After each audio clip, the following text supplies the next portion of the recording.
The following program contains naughty bits. But before each naughty bit comes on the screen, you'll hear this warning sound. And now, Thames Television brings you the program that's bigger than this, more daring than this, hotter than this, and more exciting than this. Yes, friends, Thames Television brings you the test card. Okay, the moo. This one is for you, my Scottish viewers. Do you know if the moose is loose around the hoose? It's true!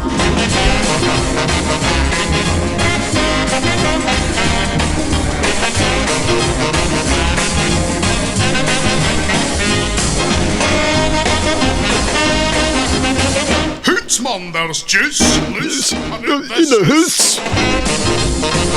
Set the juice loose! That was a customary commercial for Christmas times in the UK. Oh, how I miss those days. Now Christmas is all about not celebrating these type of traditions. I absolutely hate that. But you know what is a traditional thing in America? It is Super Bowl. Super Bowl 57 happened, and congratulations to the KFCs. I guess that's an endorsement they never saw coming.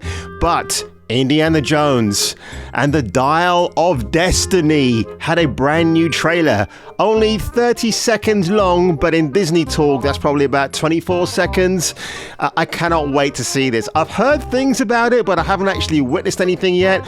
Before I begin, it's obviously, it looks like it's two Indy standing here in the frame. Obviously, the iconic fedora hat and the leather jacket. They're looking at a plane in the distance, and that's probably young Indy on the left, and there's older Indy on the right, approaching 100 years of age. Congratulations, Harrison Ford.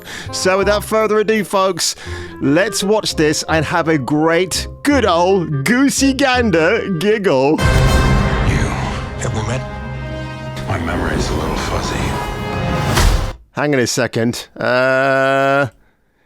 Wow, that's some heavy-duty CGI right there. Oh my god, and there's Toby Jones in the background. Oh, Mr. Jones. Oh, wow, that's probably just as bad as Henry Cavill's moustache removal from the Justice League in 2017. My memory's a little fuzzy. Yes, but neither was the budget for this film, which I'll get into after this. Are you still a Nazi? Can't say it on YouTube.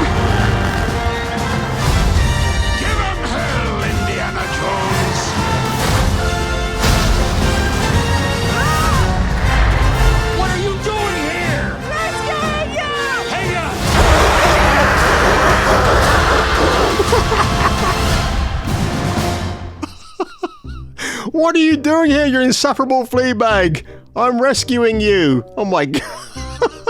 Can't believe I just seen that. No, that is not true. That is not. Oh my god, that is.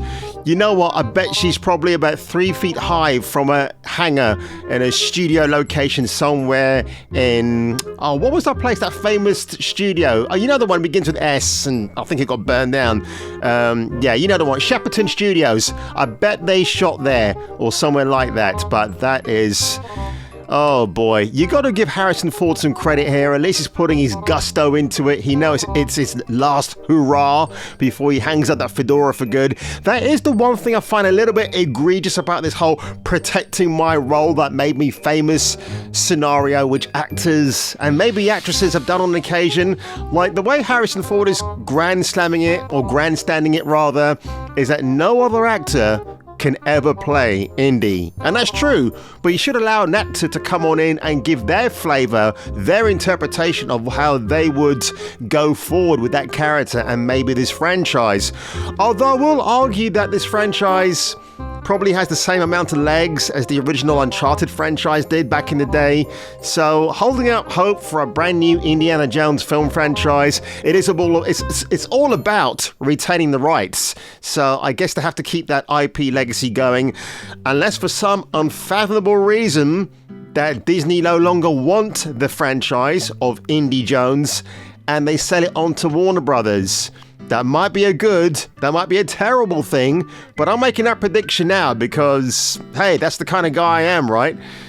But Phoebe Waller-Bridge, holy shit, I'm rescuing you. How exactly, Phoebe, are you going to rescue Harrison Ford, Indiana Jones, the man who gets out of more scrapes than I've done in a hooker house?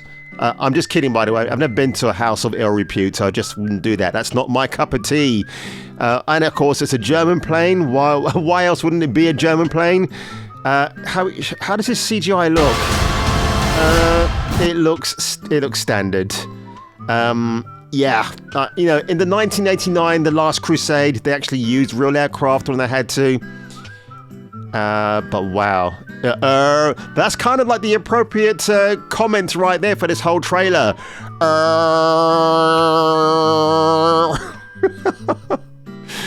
Yeah, disarming this aging process right here.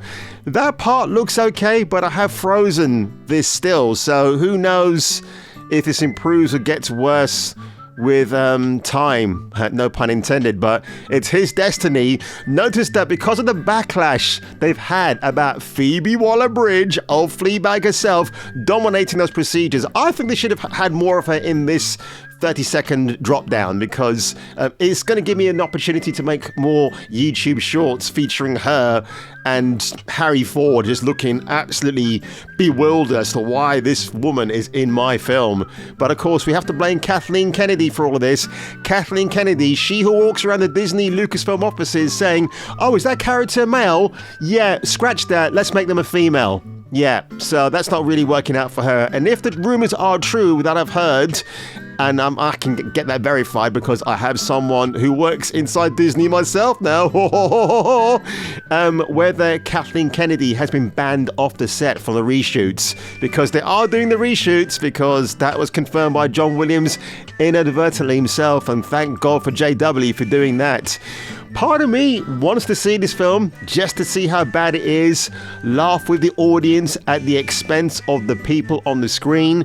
And apparently there were some old jokes, references that they had to remove from the current editing process because it was felt like it was becoming a lame duck at this stage, or maybe Harrison Ford didn't find them very endearing. And of course, I think Phoebe was one of the people that's co-written this story, or she had some narrative interjection, and I guess it hasn't really sat well with the powers that be. So I'm looking forward, Lucasfilm, for the next full-blown trailer. Make it about a minute and a half long, just to inspire us, just to show us that you've got a lot of confidence in this, wait for it, $295 million movie. I'm rounding it up to that price because it might as well be that price. It's insane. You haven't even accounted for marketing yet. Are they going to market this film? They probably won't. They'll just probably dust it to one side, let it roll down a hill, and then maybe a miracle will happen. I predict when this film is released in June that it'll probably garner altogether maybe about $500 million at the box office worldwide. But, it depends. I mean, it's a funny double-edged sword, because the film could be so bad and people might come out in droves to watch it even more, because you can't beat a film that's so bad it's actually good. But this could be a potentially good film that might end up incredibly bad, but might have the audience in hysterics. I can imagine on IMDb that they'll file this under comedy/action. The comedy will supersede the action. Do you know what I mean? So that's it, guys. The Super Bowl trailer for Indiana Jones and the Dial of Destiny. And Jim, it's Clown World as we know it, but not quite as we know it.